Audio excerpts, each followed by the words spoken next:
Welcome to Half Full and a Cup of Joe with Joe Fulford, the show that's always overflowing with optimism and caffeine. Joe's got his game face on and his coffee cup full, ready to dive into the world of football. From the Florida Gators to the Tampa Bay Buccaneers and beyond to college and NFL football, Joe's got the analysis, the insights, and the passion to get you pumped up and ready for the game. So sit back, relax, and fill up your cup with Joe. And now from West Des Moines, Iowa, here is Joe Fulford.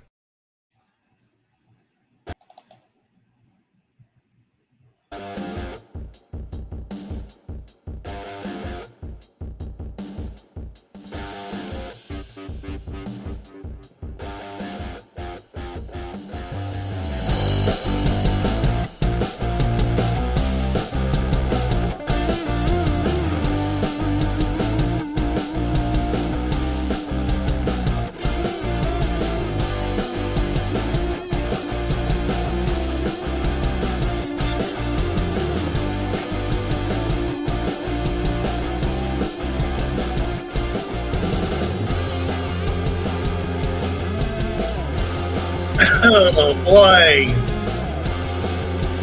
Well, I gotta tell you, it's been quite a very interesting week, whether you be a Bucs fan or a Gators fan. You know, it's been kind of crazy the past few days with everything that's happened. We're gonna get all into it here tonight on this edition of Half Full Cup of Joe.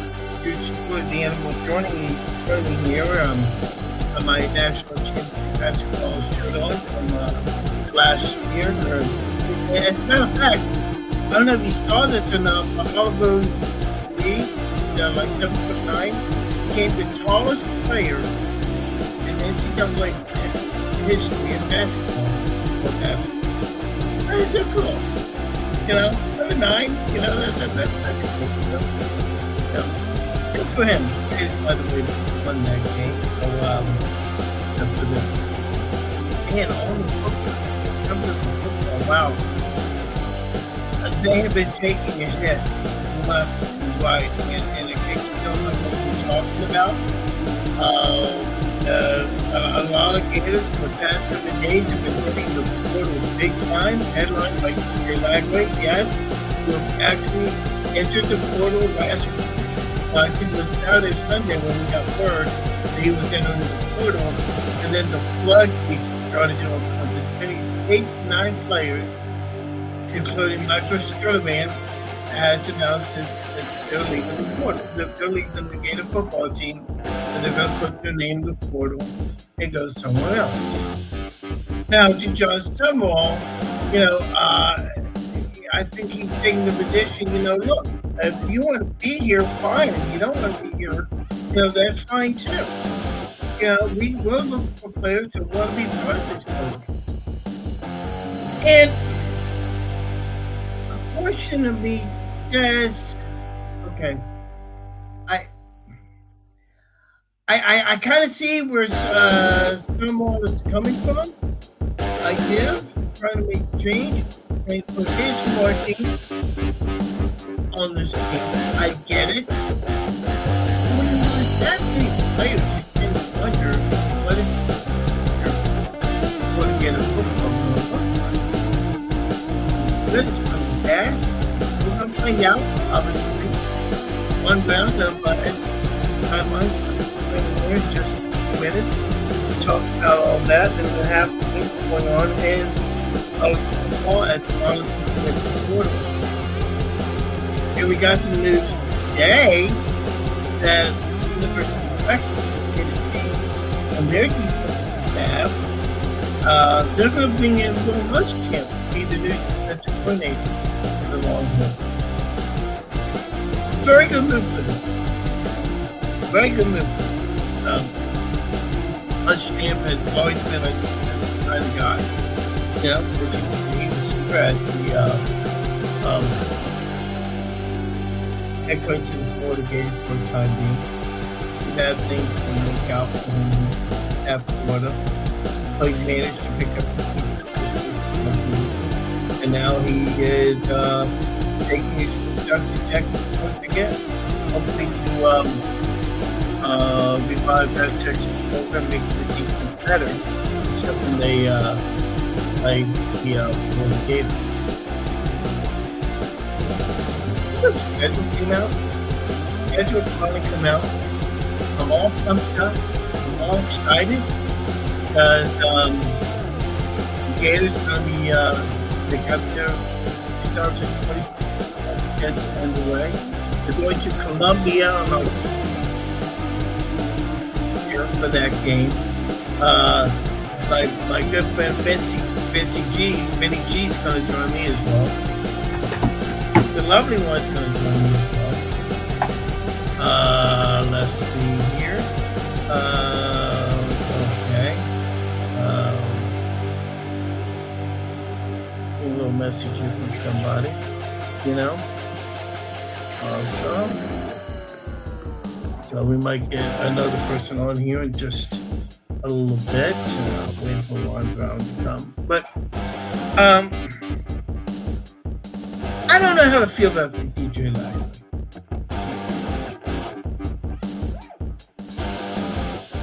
I mean, I can understand DJ's feelings about it. I know that they had a meeting. I know the meeting did not go well. I'm told that there were some things that DJ wanted and someone couldn't guarantee it. You know. And I think for a guy like DJ Lively, I think he doesn't know what he has until it's gone. I mean, don't get me wrong, I wish DJ Lively nothing but the best. But I don't know how to decipher it. And once DJ hit, we just started seeing the floodgates open up. Now, I don't know if this is reflected on if these guys do not like John Summerall, but they're loyal to DJ Lively. Because the way it looked, like, you know, these guys, because okay, DJ Lively has decided to leave. So, you know, we're going to follow him. He's our leader. You know. Of course, Gators made a few moves. They've hired Brad White as their defensive coordinator, plus Walker from Georgia Tech. He's going to be the offensive coordinator. I'm told that the Gators going to hire their offense is going to bring his quarterback coach from Georgia Tech, if you want to. But nothing at this point has become official. At least when you go to the Florida Gator website and you look under the football team and the official announcements they have is all his Buster Faulkner, the offensive coordinator, Brad White, defensive coordinator, that's the general manager. Now they've already made some moves. Coach Trotwine, who played at Florida under Urban Meyer on the offensive line. I remember that like today. He's coming on board. He's going to be the offensive line coach. Great move. Okay. A Gator loyalist coming on board. I am told that Brad White could also be making a move and coming on board. We're going to see about what happens with that. Okay. Let's see. Brad White, again, I'm sorry. Brandon Spikes. That's what I'm talking about. I've heard Brandon Spikes is going to take a role in the Florida Gator defense. Another Gator legend returning home to Florida. That's what you want. That's what this team needs. That's what the coaching staff, people in this program who played at Florida, who understand what the Gator legacy is all about. That's your problem. You can never get over the legacy of Florida Gator football. And I think that for John Summerall, once he gets done with his book against Tulane, by the way, they play on Saturday. That's going down in just a little bit.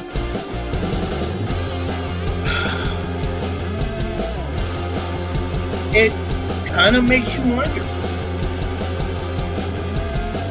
you know, just the stamp that John Summerall was the type of player that John Summerall wants to bring on to this club. And look, I like the moves they made. I like the moves that he's bringing on.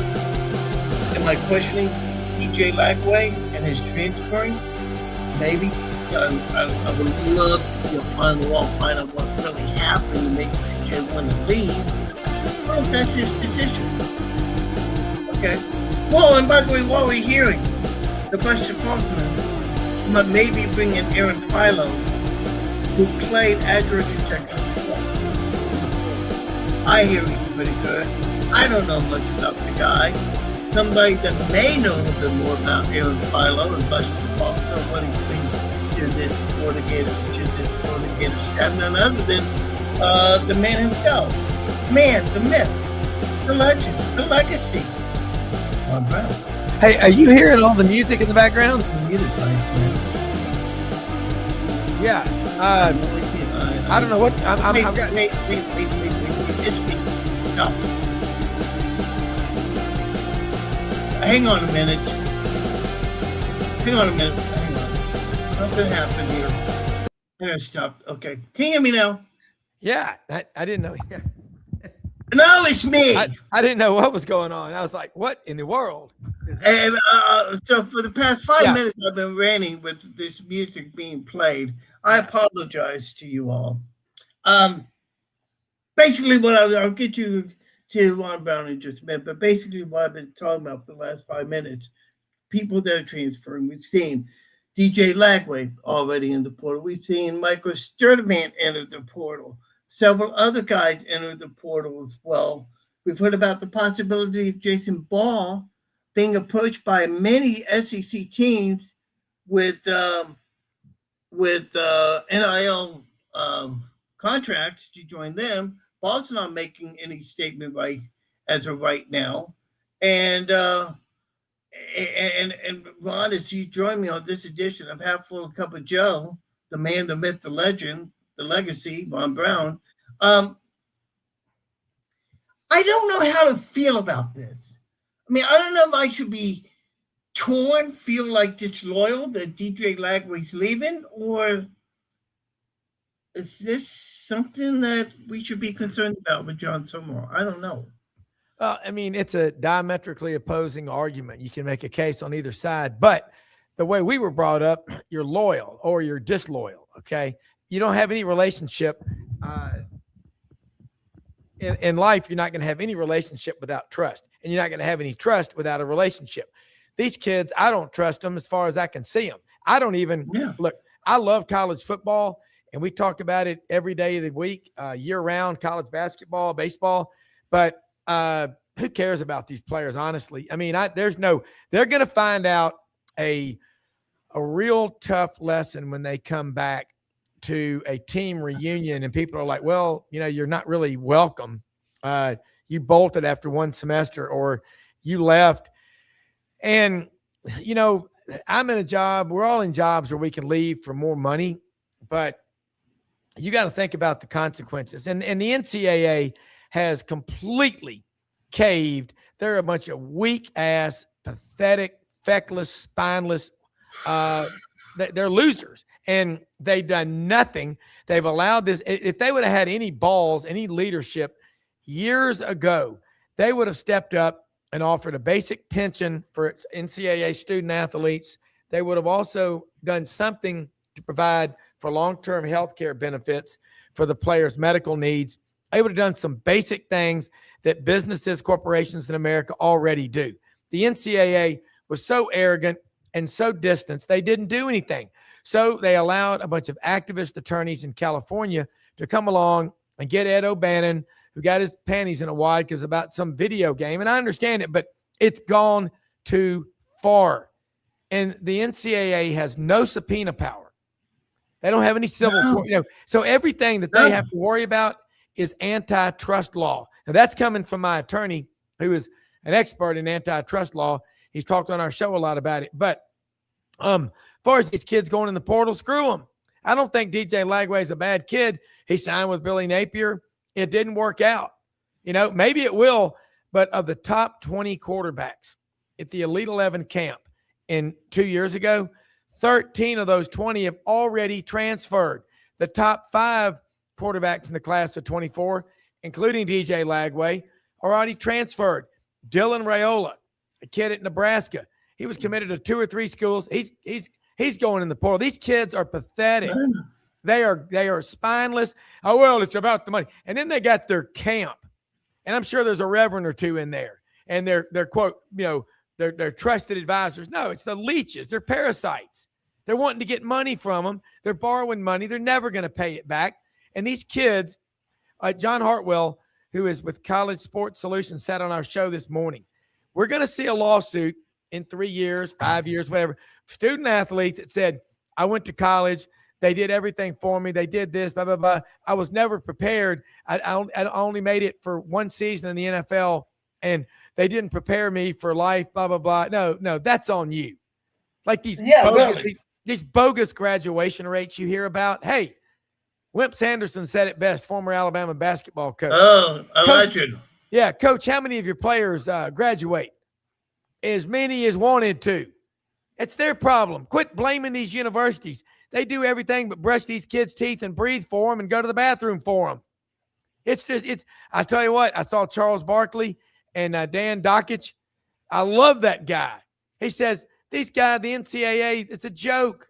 These athletes, they're being allowed to get away with whatever they want to do because you've got a bunch of weak, feckless people in charge that have been feeling sorry for them since the damn virus, and they've got to stop. We're going to have 30-year-olds playing college football. TJ Finley is about to transfer to his 6th school.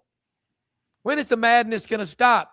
When somebody with a pair of bowling balls takes over the NCAA and gets rid of all these weak, spineless, worthless so-called leaders. They're anything but that. We've got to take college athletics back. Quit letting the tail wag the dog. This is laughable. In no other business do you see this kind of pitiful behavior. And we wonder why college athletics are so out of control. Here is why. No leadership, and you've got 18 and 19-year-olds. Not all of them are getting this kind of money, but enough of them are driving around in these $150, $200, $500,000 vehicles. I know people that are worth $500 million that drive a 10-year-old vehicle. And don't tell me these kids are coming from nothing. I don't want to hear that crap. No. They're going to go back to nothing. They're going to go back to nothing if nobody teaches them any financial literacy. As far as Jaden Ball going in the portal, good. That gives you money to go get somebody else. You know what? Why be loyal to people that aren't loyal to you? Well, the coaches can leave whenever they want to. So what? So what if they're 45, 50, 60, 70 years old? They've earned that right. Man, when I was 18 and 19, I didn't go in thinking I was in charge. I was in charge of my own life. I wasn't going to try and say, well, my boss has a lake house and a beach house. I want that now. No, it doesn't work that way. Wake up, people. Flush out your headgear and realize what we're doing. We got the tail wagging the dog. We got to stop it.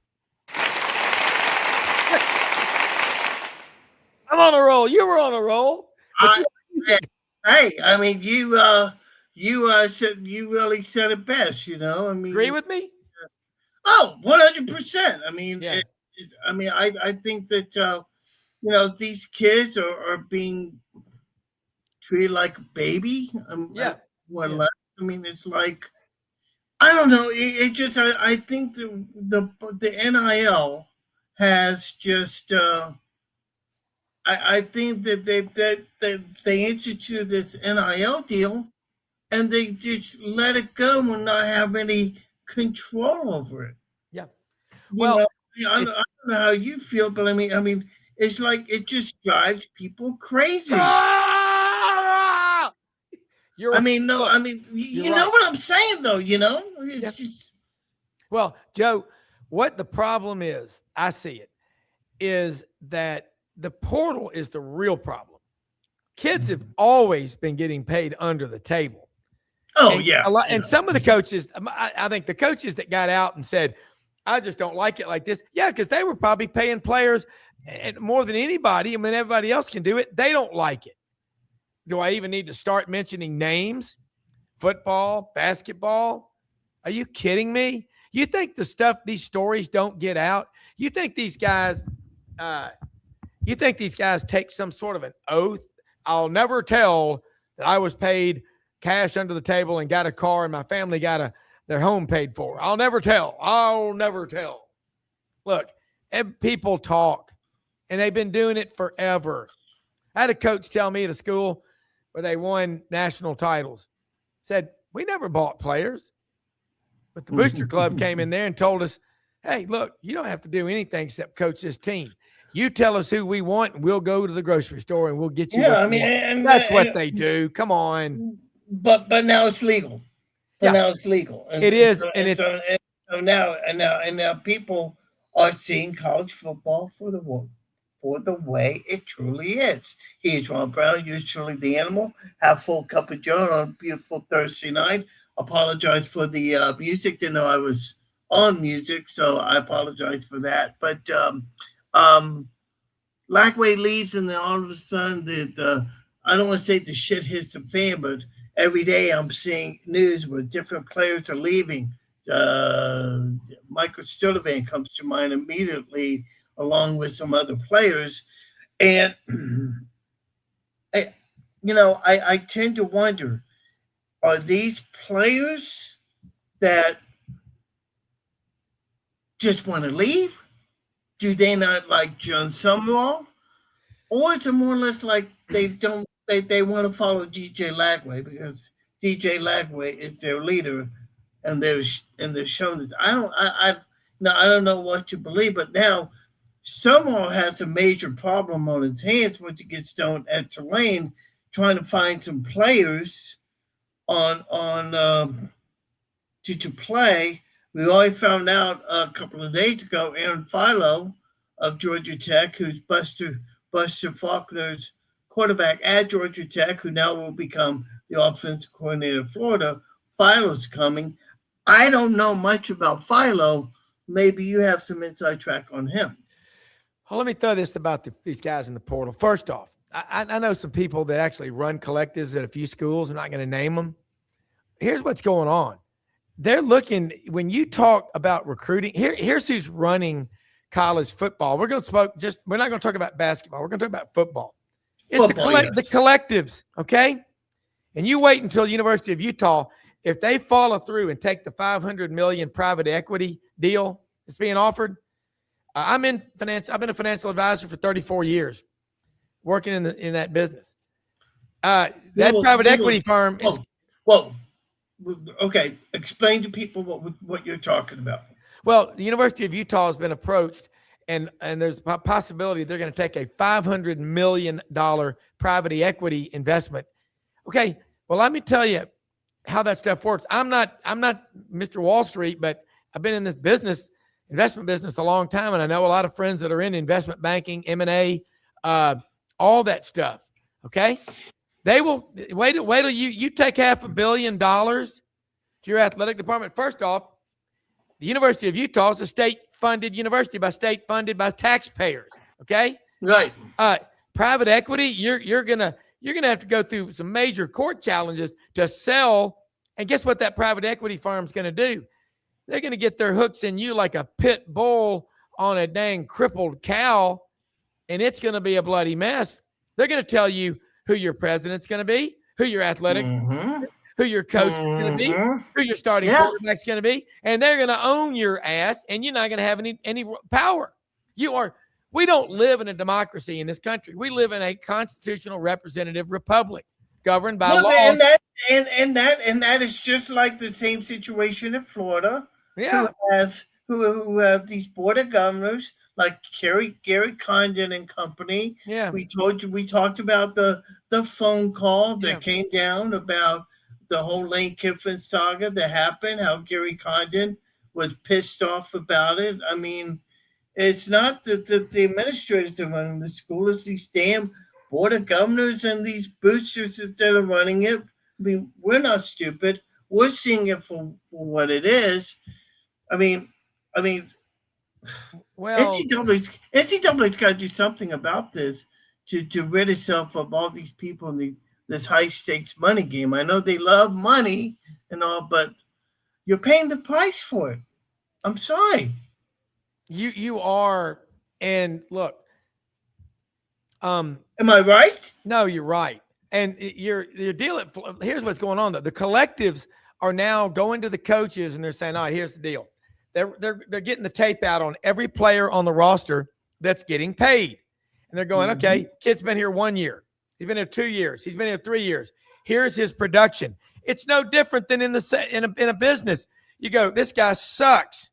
He couldn't sell, you know what, to a troop train if it was free. Okay, we were paying him. We were paying him $800. No, we'll pay him $300. If he doesn't like it, let him pound rocks. Go. I got a feeling. That's what I think's going on. John Summerall is a very smart guy. I know one of his close friends. Okay, John Summerall isn't going to take crap off anybody. He told Auburn, I want the job. I'm not taking it if you try to tell me who to hire, who to keep on staff. Because he said, if the ship goes down, it's going down with my crew, not some hodgepodge collection of, mix and matches of yours and mine. Ain't going to happen.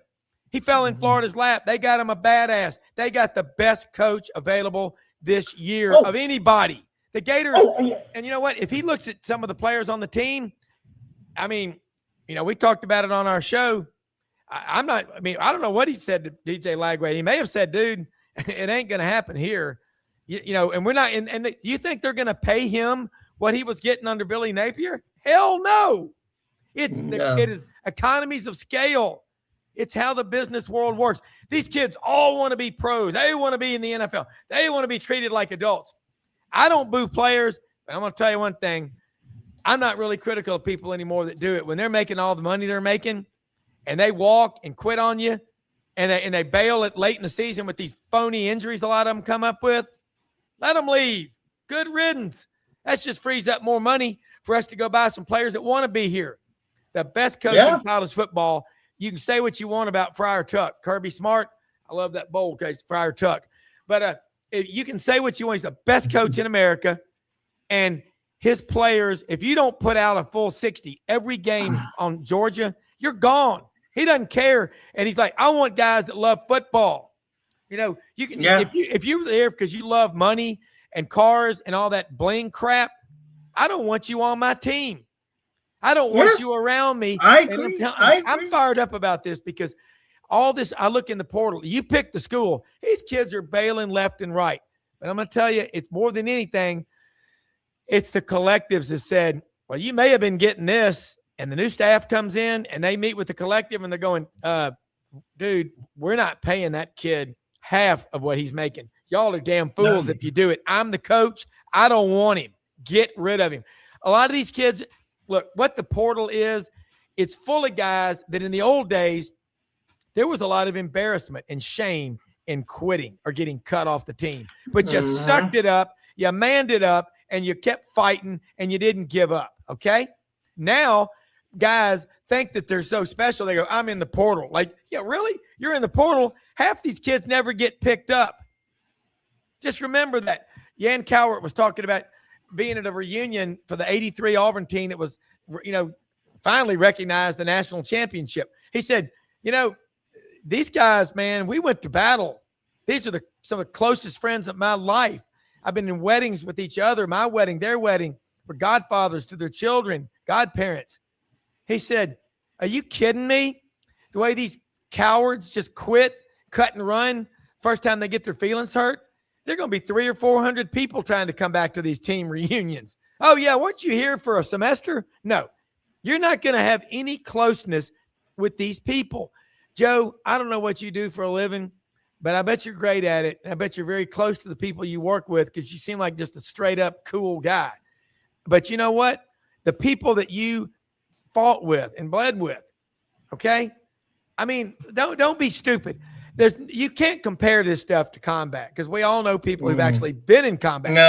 That's completely different, but close to it with this. The people you go through the toughest times with in your life are the closest friends you will ever have.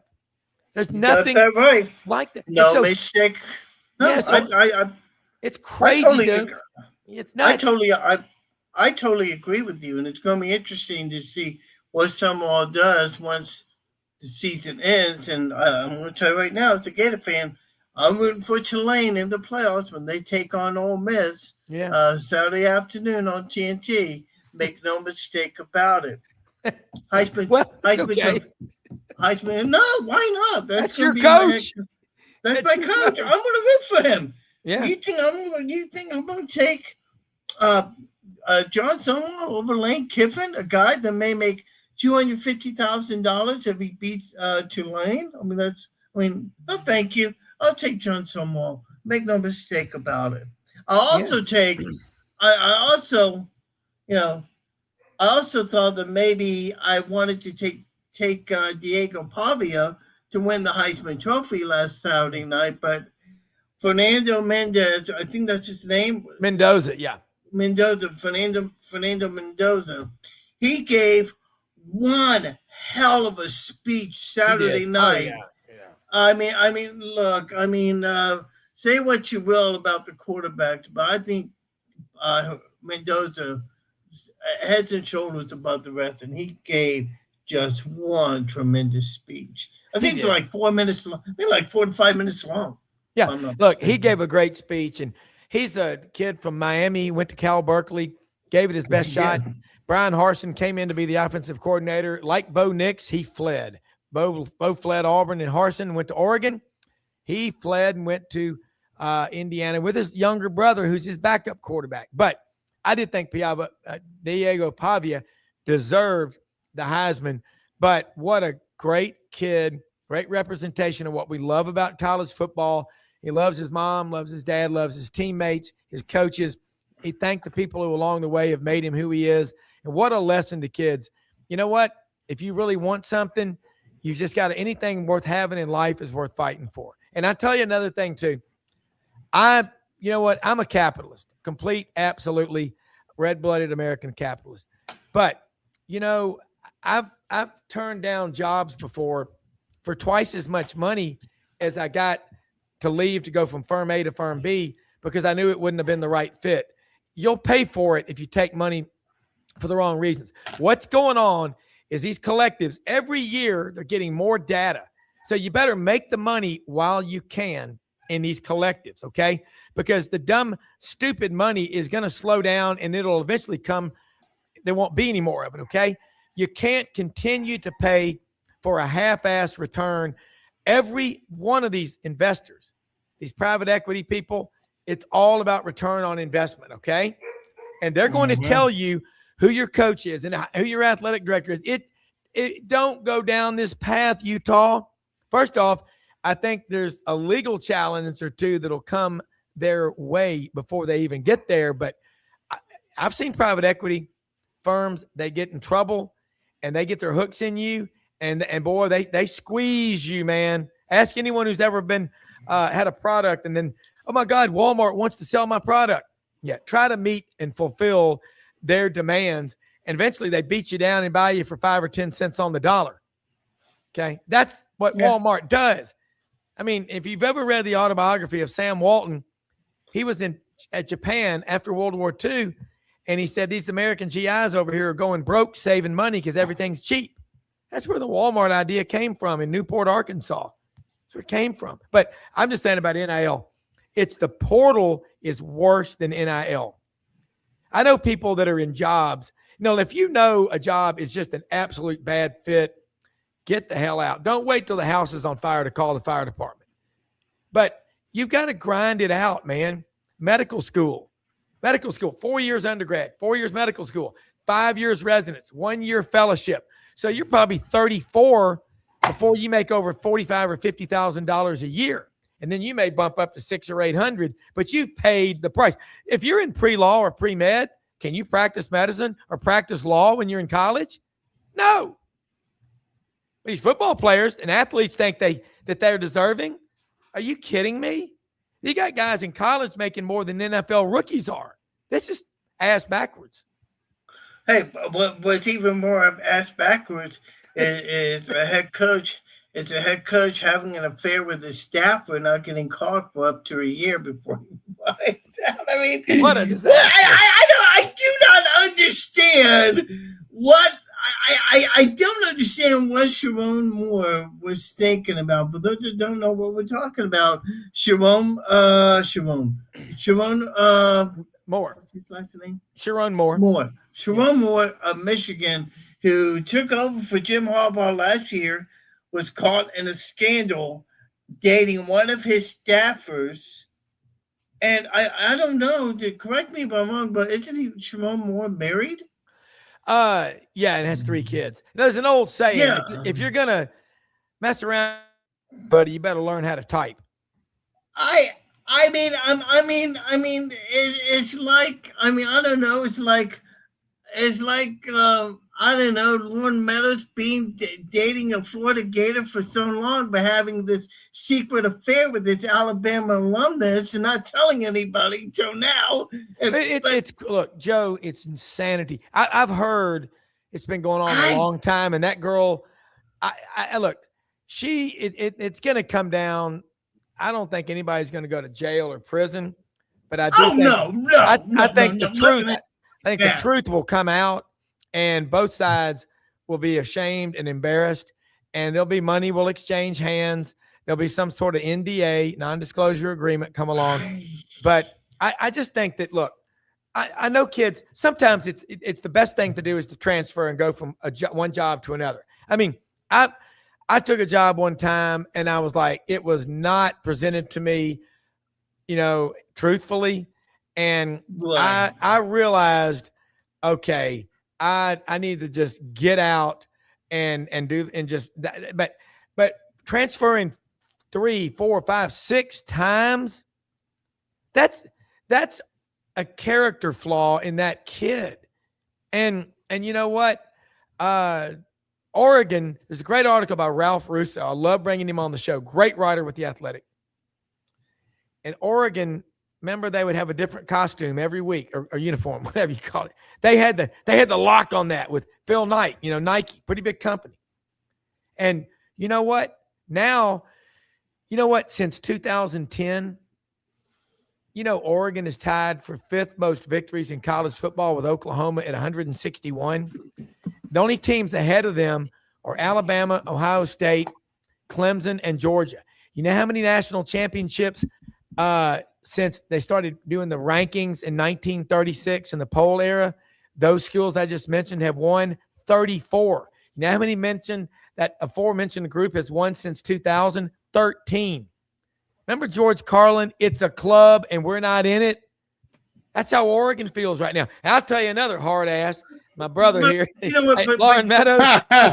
Don't put me in that mix. But a guy that's always welcome to the club. And he's in the club. Meadows, our club. Lauren Meadows, always a pleasure to join me tonight. What's up? And I get where he's coming from with the portal and all this stuff. But I wanted to bring you on to talk about, the events have happened the entire week. All these guys just coming out and leaving. And you made some great analysis about DJ Lagway on your show last Tuesday night, which I didn't get a chance to see, and I'll explain why in a minute. But go ahead and we take what you were saying about DJ Lagway on your show the other night. Well, what we were talking about was that, there was some discussion, obviously, between Lagway and I hate to say his people. The young man made the decision. He might have consulted his parents, which a young man should, but there's not this all great handler that's telling DJ Lagway to go. or where to go to and fro. But there was a conversation that at least occurred that said, hey, we're going to bring in maybe 1-2 quarterbacks and you're going to compete for the job. And as Edgar Thompson of Orlando Sentinel said during that same conversation is the risk is, yes, you could compete. And like I've said on a million times, I think the system has been DJ Lagway's biggest enemy. But if the spring doesn't go well, now you're stuck. So with DJ Lagway, I think with the unknowns that were put in play, you almost have to leave unless they said, hey, you're our guy. We're going to build around you. Now, based on what they saw this past season in defense of Buster Faulkner and John Summerall, I don't know if they could say that because you don't know. And I talked to, like I mentioned on my show, I talked to Coach Spurrier about it. I said, how much of it is the mechanics and different things like that, and how much of it is system. And Spurrier said real quick, probably a little bit of both. But I think he's somebody that understands that, DJ Lagway has some issues. There's some things, you listen to guys like Shane Matthews that play way more quarterback than I ever will. And, they say that you just have a feel for it. You just have instincts, and you got to be able to throw completions. And you got to be able to throw completions against certain coverages. And that's what DJ Lagway just wasn't able to do. And if I'm Buster Faulkner and I'm in a place like Florida where it is a win now and John Summerall made it so, we need to win now. You don't have that luxury. Like somebody told me today, I was talking to someone close to the program, a good friend, and he said, what's the word he used? He said he's not going to. He said it doesn't have to win this year. It doesn't have to win next year, but by the third year, it has to win. Well, my thing is define win. And when you talk about the most important position in sports, define what role that person plays in win now. Because to me, and Rob, you can echo this, to me, win now at Florida next year means 8 to 9 games. Yeah. Now, are they going to fire John Summerall after a 5-7 campaign? No. But it's going to be a rough off season again, and things are going to get iffy. And if you're 5-7, they're examining a lot. And my guess is at 5-7, albeit all respect to Graham Mertz, usually that means you're not getting very good quarterback play, which then would lead, let's just forecast, and I'm not saying it's going to happen, so I want to go on record. I'm just saying if this occurs, what's the first thing they're going to say if the quarterback play isn't good and Florida is 5-7? Why'd you let DJ Lagway get away? So, especially if he goes somewhere and it is the system, and let's face it, Rob, we all have watched enough football. You ain't got to have great feet to throw completions. Nope. You can system up some completions. Don't get me wrong. But you can smoke and mirror. You can do a lot of things if you get creative. So what I'm saying is with Lagway, I just think in his defense that one, he is a fine young man. Yeah. His poor play and or transfer does not make him anything less. And in this day and age, I can understand him saying, hey, maybe a good clean slate is good for me, but also it is in my best interest because I can't transfer in the spring. If the spring doesn't go well, I'm stuck with the headphones on, listening to the play doing this. Yeah, I'm stuck. Yeah. So why not try to find a place and, Great point. Go ahead, Juan. Lauren and I were on Tuesday night, and I agree with it. I've never heard anything bad about DJ as a kid, as a person, his character, or anything. No. My problem though, and I'm so glad we all came up the way we did. You don't quit. I mean, first time you quit, it's hard. Mm-hmm. Second time, it's a little easier. The third time, you don't even think about it. So we're bringing on a generation of student athletes that just absolutely will crumble at the first bit of adversity they face. Why do they get married? 3 or 4 kids in the house, mortgages, car notes, bills to pay. They're going to quit, go crawling back to mommy and daddy. Colleges are supposed to be about education. You can make a living with your hands, but you'll make millions with your mind. Get your damn education and your degree. Now, look, I also say there's a lot of guys that get a degree in some, introduction to philosophical problems or Elizabethan poetry. I mean, golly, man, take sleep gummies if it's that bad. But I just say this, Lauren gets it about the minutia and the technical stuff. He's all over Florida. I mean, covering that school with GatorBaitMedia.com. I mean, he knows Kelly Ray Finley, the Gator basketball team, the women. They ain't getting anything like the men are. No. I'm going to tell you something about the women, because I have 2 boys and 2 girls. And I remarried. My oldest one went to Alabama. She's still a good person. The rest of them are all Auburn. But I'm going to tell you, coaching women is 10, 15 times easier than coaching men. Especially, of course, my experience in middle school, cross country, track and field for 14 years. I mean, you get the girls there. I mean, they're not even close. But what I see the problem is the portal. Lauren's right. Guys leaving. But look, I'm telling you, the collectives are looking. These new coaches that have come in, Silverfield at Arkansas, Golish at Auburn, John Sumrall, who I thought the best hire of anybody. I do too. He's alpha male. He's 6'3", and looks like he could still suit up and play. He might even play if guys keep transferring, Lauren. Sumrall. He might suit up. He can suit up, man. Hey, so what's going on? Your problem is these guys coming and just quitting like this. And I'm look, sometimes it's whenever you have a coaching change, you're always going to have an inordinately high number of transfers. That just goes with the territory. Guys are close to coaches and stuff. But after Sumrall's been here, you'll see that number drop precipitously. That's just what will happen. Yeah. Yeah.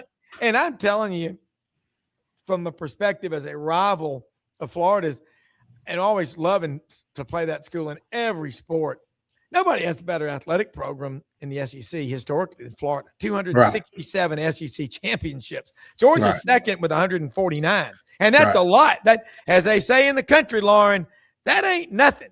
That's a big deal. I told a guy at the Oklahoma softball game last year, he got to talking crazy. I said, you can take all your Big 12 titles that you got at Oklahoma, and you ain't even close to Florida. He's like, what are you talking about? I said, dude, first of all, we win titles in sports that people give a shit about, number one. I mean, no offense to softball, but if that's what you hanging your hat on, let's talk about something else. I mean, people don't really. I mean, we win, it's football, basketball, and then people care every 4 years about track and field. So, I mean, come on now. It's that. But the thing that I think is most the problem is, and Rob, you've heard me say this, blame the adults. Don't blame the kids. Yeah. Blame the adults. Yeah, because when a coach can push along and go elsewhere, why shouldn't the kid be able to follow? I came to play for that coach at that school. Coach gets fired. Why would I, for instance, if I'm DJ Lagwin, I'm like, Coach Napier, I hooked my wagon to you and your offense. It didn't work out for me. I'm going to stick around because you couldn't do the job you were supposed to do. For instance, from what I understand, not many of the people that are going to be kept, there's not many people that are being kept from the last staff. And from what I understand, and it's because of, you look at the way the team played, you look at the duds that they threw up every so often. And it's like, were those folks really working that hard? So the kids deserve better. And in the kids' defense, if I can go somewhere and somebody's going to make me a better player Monday through Thursday, because I don't count Friday practice, but you can say fine tune me Friday and then get me ready to bust chops on Saturday, then I do need to go there because the adults did not take care of their work. We are paying kids $3-4 million to play a game, not go to school, not get a quality degree, because the adults. I always go back to it. Here's the thing, and you might remember this, Rob. Greg Anthony of the great UNLV team. Oh, yeah. Solid dude, solid student, was one of the few maybe on the UNLV team, but that was actively going to Vegas to get a degree, wanted to get a degree. He had a t-shirt business, selling t-shirt, making a little money, right? Yep. He could not continue that business and be on scholarship. What are we doing? He's selling t-shirts. Yeah. Yeah. Blame the adult. And that's where it all started. When guys could, I mean, I'm standing in the locker room. Wisconsin upsets defending national champion Ohio State in 2003, $20. What you gonna do with $20? Yeah. $20 bill, $20 bill, $20 bill. So blame the adults. That's why we here. Blame the only adults I'll give credit for is the Supreme Court justices that voted unanimously to allow these players to get what they're getting now. Yeah, and what happened, that's an antitrust deal, and you cannot deny Americans the right to life, liberty, and the pursuit of happiness. That was a slam dunk. But I'll tell you, we talk about Ed O'Bannon getting upset about the video game at UCLA and the attorneys in California. But the real problem was that started this out of control 5-alarm fire, Santa Ana winds on steroids, was Justin Fields, kid out of Kennesaw, Georgia, who got his feelings hurt because he couldn't beat out Jake Fromm at Georgia and transferred. They let him go to Ohio State because he held his breath in the corner and started turning blue. That's the one that really started this crap. And the portal, look, prior to the portal being the law of the land, which became law October 15th of 2018, prior to that, historically, you know what percentage of quarterbacks finished at a school different from where they started? 42% back then. That number now, hell, man, kid goes out probably there. 70, 80%. Yeah, I know it's really crazy. Lauren, let's talk about Florida now. I hate to bet. I got to roll. I'm hosting Buddy's show tonight. Oh, all right, wait a minute. All right. Real quick. You go, real quick. We know Trout Wine's been named offensive line coach. Brandon Spikes, is he coming on board with this team? I heard that he is, but I don't know. I'm not sure. I know. I can't say. So I gotta hold off on that. I'm not sure what his role will be, but there is a role. But I think his role may be changing, and I got to leave it at that. Okay, right. Maybe, but it won't be a coach. It won't be an on-field coach. The coaching staff is basically assembled now, and you'll start to hear some announcements in the next few days. There's a lot more than Trout Wine that was announced. I'm basically going to say some of the guys are still working. I get it. Right. I get it. I know you got to go. So all right, man. Good seeing you. Thanks for joining me. We'll see you next week. Hi, Lauren. Real quick. Buddy Martin show in about 5 minutes with Ben Troop. And go ahead. Real quick. Who's a surprise team that wins this weekend in the college football playoff? Give me an upset. Negative. Not happening. Oh, unless you call Miami over Texas A&M an upset, that's the only one that might happen. Yeah. Oklahoma, Alabama's a push. Ooh. Tulane will hang, like Rob said, but they're going to get beat. And James Madison, it'll be over by the first quarter. Ooh, so you think Miami beats you? No business. You think Texas A&M beats Miami? I do, but I'm saying if Miami would beat Texas A&M, I wouldn't be surprised. And that would be a huge win for the ACC. So. Go talk. All right, man. Yeah, Oregon. Go on. Right. I know how he is. I think. I hear that and I'm like, really? Do you really believe that Miami's going to upset Texas A&M? I mean, I know upset. That ain't an upset. Yeah, Miami will beat them. I think Miami beats them. I think Miami beats Texas A&M. Tulane will win the. Ole Miss will beat Tulane. Although I think Tulane will cover 17.5. I think Tulane may score an upset. I don't know. Yeah. With the new head coach and everything. Well, remember this. You're right. All right. Pete Golding has been the defensive coordinator. Okay. Now he's got to be the head coach. Right. The defense is not going to be what they have been. I mean, as one guy said, they led the nation in a kind of obscure stat, almost sacks. They're really good at putting pressure on the quarterback. But remember, you've got several coaches coming back from LSU who've been splitting time with LSU and Ole Miss. There's a lot of stuff, in motion. And not that Tulane doesn't. Hell, their head coach is already taking the Florida job. So it's the transition bowl. So exactly. It's not going to be what you think it is one way or the other. I'll tell you, as far as A&M goes, they gave up over 200 yards rushing on 4 different occasions this year. Miami, their defense, their front 7, pretty damn good. Yeah. Texas A&M was 7-1 in the SEC. Their 7 wins came against the bottom 8 teams in the SEC. Okay. Now they're all going to be locking arms and doing their thing. And the guys in those white orderly suits from the Nervous Hospital are going to be doing the cheers, and it's going to be great. I love A&M. I love the traditions and all. I do too. I love A&M. I want them to win, but I'm picking Miami. And you know what?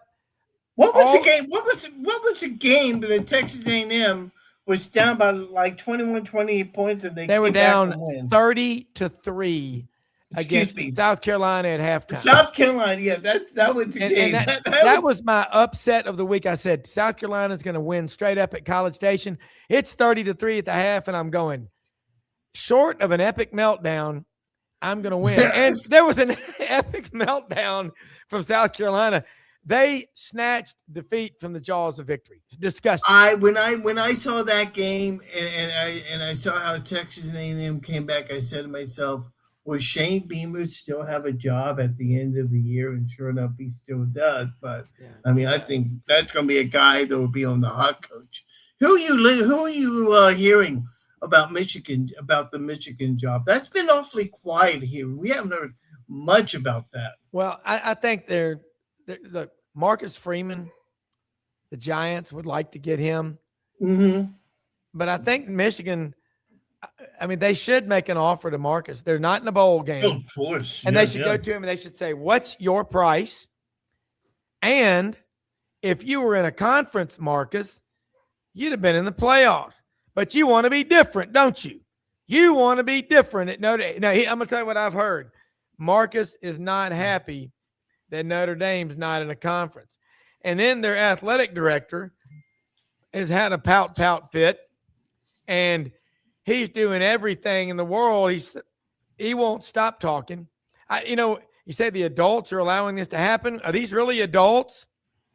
These people are immature as hell. And look, I love Notre Dame. I'm Scotch-Irish Catholic. But you know what? BYU got in the conference, and they're the Mormon mothership, for 16 million Mormons in the world. There's about 1.5 billion Catholics, and that's Notre Dame's their school. It's not Boston College. It's not Loyola. It's Notre Dame. They don't have to be in a conference, but what happened this year makes a hell of a case to be in a conference. And they did not get in, but they lost their first 2 games. Oh, I know about that. But what surprises me now is that we're hearing now that there's a memorandum of understanding if they're in the top 8 next year, that they're automatically granted a bid in the playoffs. And that's insane. That you can't do that. Why? If I'm a school. If I'm a school like Texas and I hear that, I would be ready to push a lawsuit on this. And I'm sure this is not going to be the end of it, because that really is setting a dangerous precedent, So we hear Marcus Freeman possibly going to Michigan. They'll make a run at. I'll bet you a sack full of White Castles. They make a run at him. What about? Well, I think they will make a run at Marcus Freeman. What about Kalen DeBoer? No, he keeps denying that he's not going. But I gotta think if they throw some big money at him, that that they will. Kalen DeBoer why would he take a step down and leave Alabama to go to Michigan? And that's true too. That's another thing. Kevin Skarbinski, give credit, Scarbo knows, does a great podcast on our SEC Sidelines Sports Network channel. Did a great comparison. If you look at the numbers, Nick Saban's first 2 years and Kalen DeBoer's first 2 years, they're identical in almost every category. Now, remember this, the football program, the dynasty, like nothing we've ever seen in college football. Nick Saban's 17 years at Alabama that he handed over to Kalen DeBoer was a lot healthier than what Nick Saban inherited in 2007, whereas Alabama had lost 5 games or more in 7 of the previous 10 seasons. And Saban's first year, they went 7-6. So in that 11-year span, 97 to 07, Alabama lost 5 or more games in 8 of those 11 seasons. But Kalen DeBoer is a hell of a coach. And the fact that everybody's coming after him, Alabama's – tell me who they're going to go out and get better than Kalen DeBoer. Now, I know that if they lose tomorrow night in Norman, 35, 40-mile-an-hour wind gust, but both teams are playing in the same weather. So throw that one out the window. It's not an excuse. Weather's never an excuse if you lose a game, as long as there's 2 teams playing. Because the team that won overcame it. You just admitting that you couldn't handle it? See, we're nuts, and the adults are allowed. Not even the adults can screw up the popularity, though, of college football. I mean, everybody loves to watch the 6 o'clock news to see what happened on that 20-car pileup on the interstate. They're watching college football in a lot of ways to see that. Fundamentally, technically, the game, no, it's not what it was 5, 10, 15 years ago. Special teams, yeah, they're special, all right. They're horrible. They're horrible.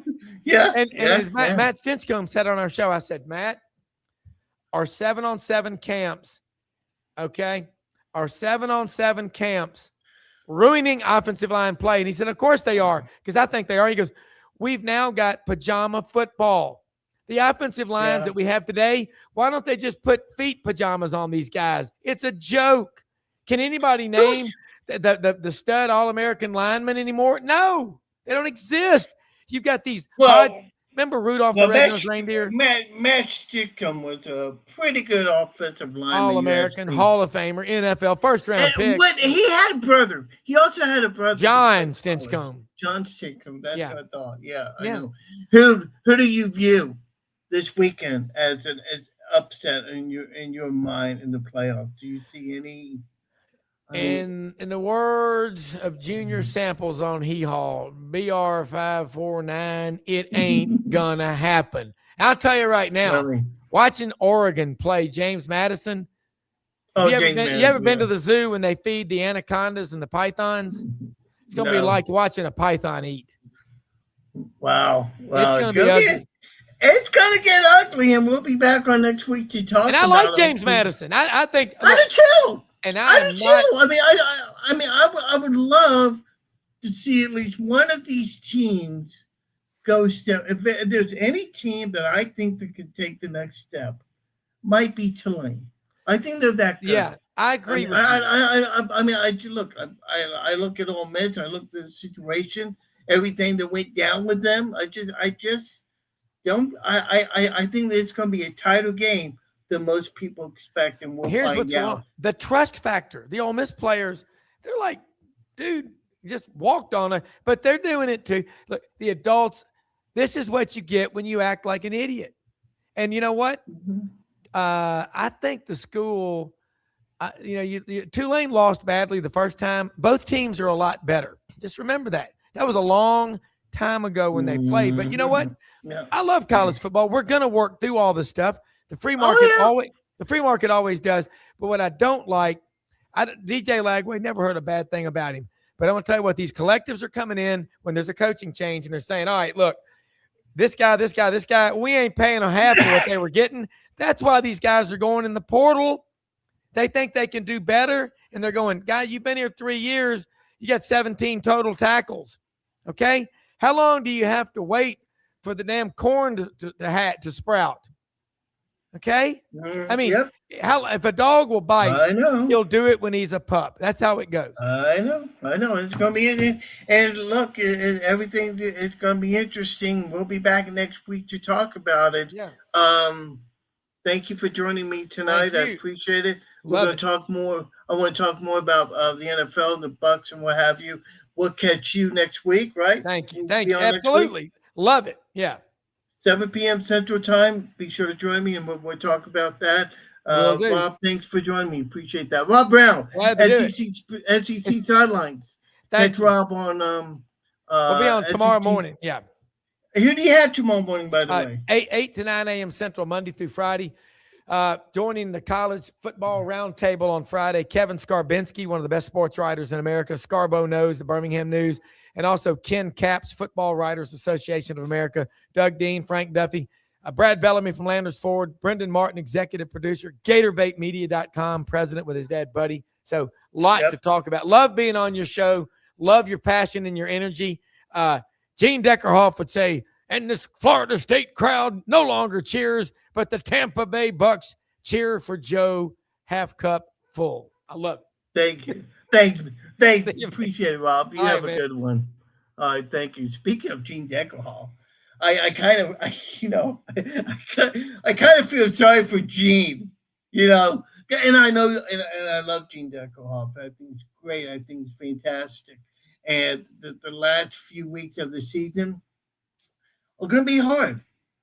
Going to be very hard because this could very well be the last season that Gene Deckerhoff calls football for the Tampa Bay Buccaneers.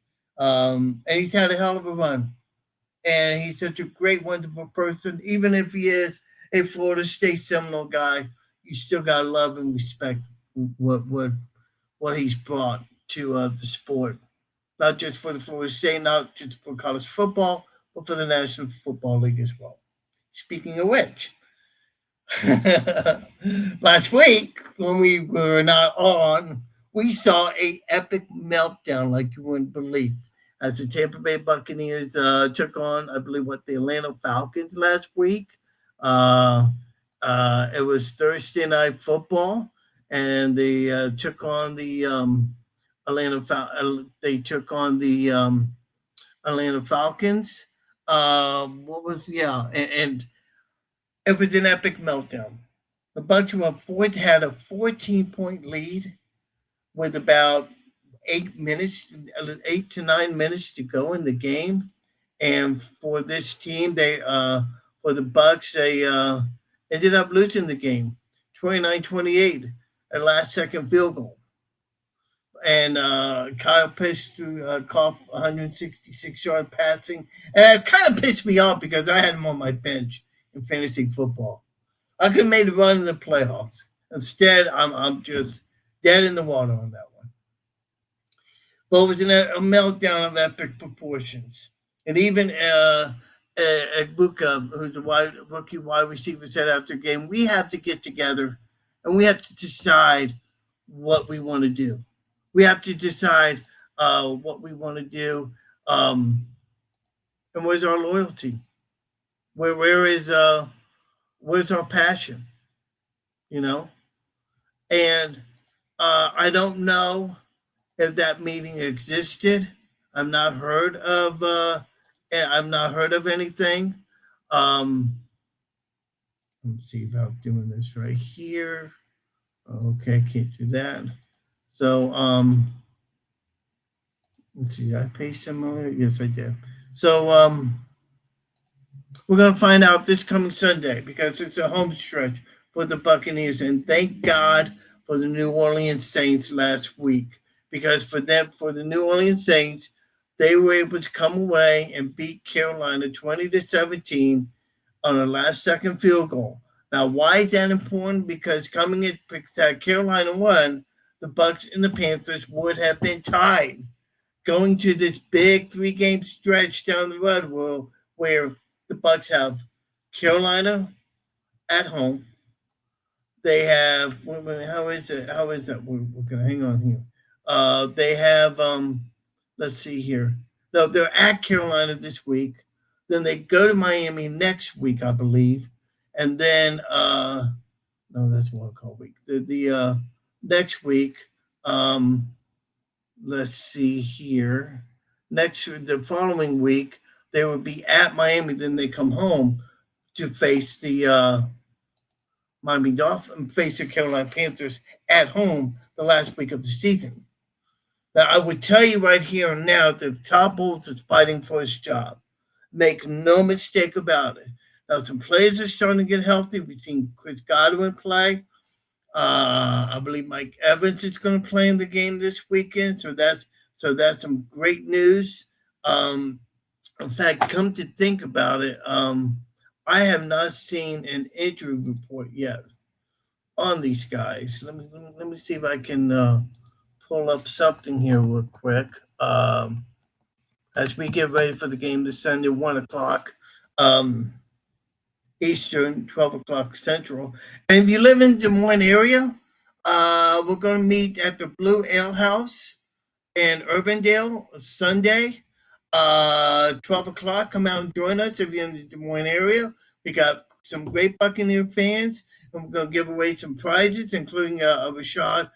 You can enter a drawing to win a Rashad White T-shirt, jersey, I should say.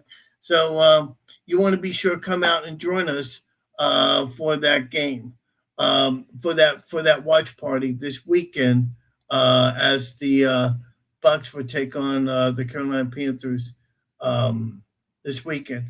Here is the latest report that we have right now. Levante David has a knee injury, has not practiced at all this week. Mike Evans has a collarbone injury, has not practiced. Cade Otton, he was at full practice today. So was Vince Dennis. He was at practice. Chris Godwin has not practiced. Tyke Smith has been practicing. And so it's Rashad Wisdom. For Carolina, they've got several players on the injury list, including J.C. Horn, who was at full practice today, non-related injury. David Moore, wide receiver, has an elbow injury. He was at full practice.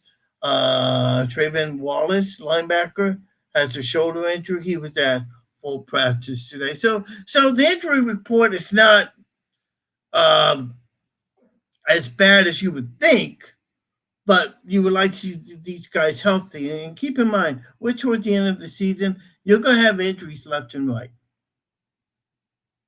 You are going to have injuries left and right. Make no mistake about it. And it's just crazy. And we're going to see what happens. 1 o'clock is the game on Fox. I believe they're going to televise the game. I don't know who's doing the broadcast at this time. So, but you want to be sure to join us. And you're in the Des Moines area, Blue Ale House in Urbandale. Come out and join us. And we should have a good time. We have some great games coming up this weekend. Of course, we got the playoffs. Let's see here. The Xbox Bowl, Missouri State at Arkansas State. That's going on right now on ESPN2. 3 games on Friday, including Memphis at NC State. Then we got the playoffs. Here's what the playoffs are set. Alabama, Oklahoma, 7 p.m. Friday night on ABC. Saturday, 11 a.m. These are all Central Times. 11 a.m. ABC. Miami versus Texas A&M. I hope Texas A&M wins, but I think Miami's going to pull it out. Tulane will be at Ole Miss. That's a 2:30 game on TNT and also True TV. Then after that game will be James Madison, Oregon. That game will also be on TNT. So really, let's see here. Yeah, 2 games on ABC, 2 games on TNT. So 2 great matchups. Then we got a whole slate of bowl games. Basically, from now through New Year's, it's football. I love it.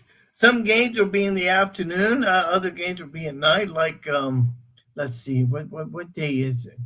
Let's see. I saw. Let's see here. Um, Tuesday, you got 1 p.m., 4:30, 8 o'clock. Toledo versus Louisville. Um, let's see here. I mean, you got some pretty good matchups, basically in these bowl games. So you want to be sure and watch it. Now, as far as the NFL goes, um, it's good. It's going to be wild.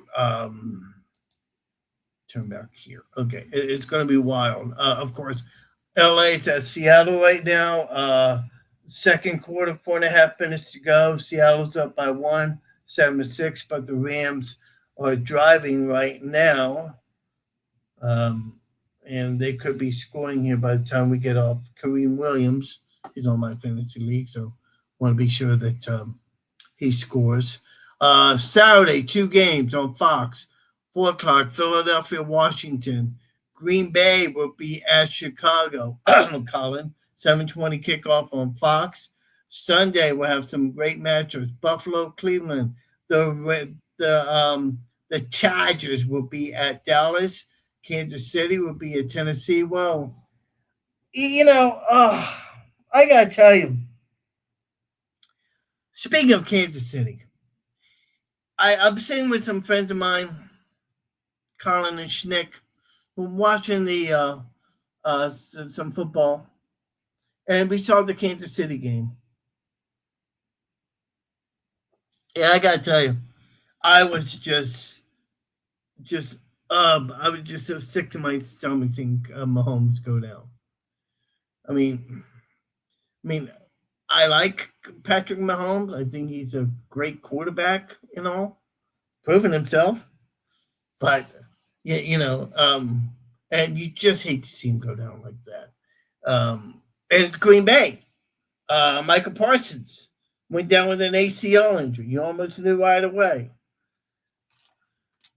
In fact, it got so bad, Colin was literally crying his beer. He was just that upset,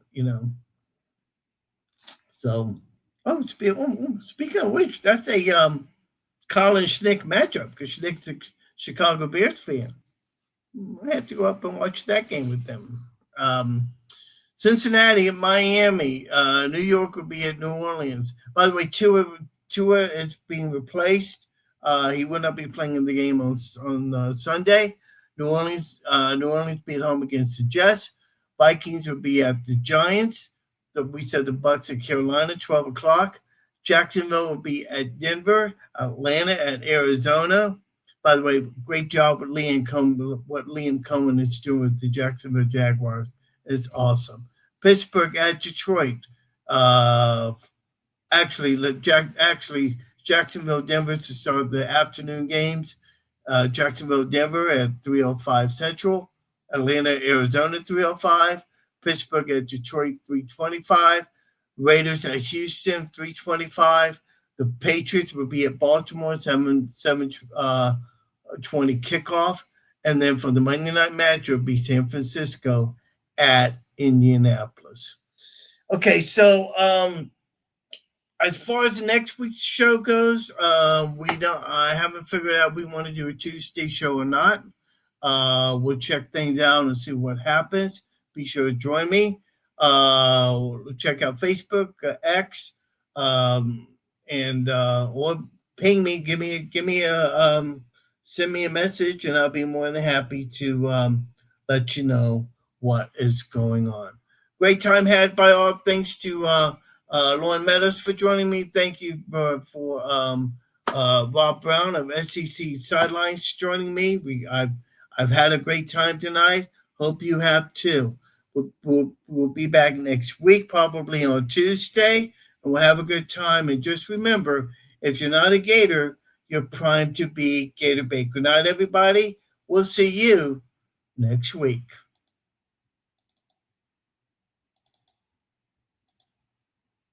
If I can do this. See you later. Thanks for joining Joe Fulford on Half Full and a Cup of Joe. Don't forget to tune in next time for more football talk, analysis, and fun. Follow us on social media to stay up to date on all things Half Full and a Cup of Joe. And remember, Always keep your cup half full and your team spirit full. See you next time.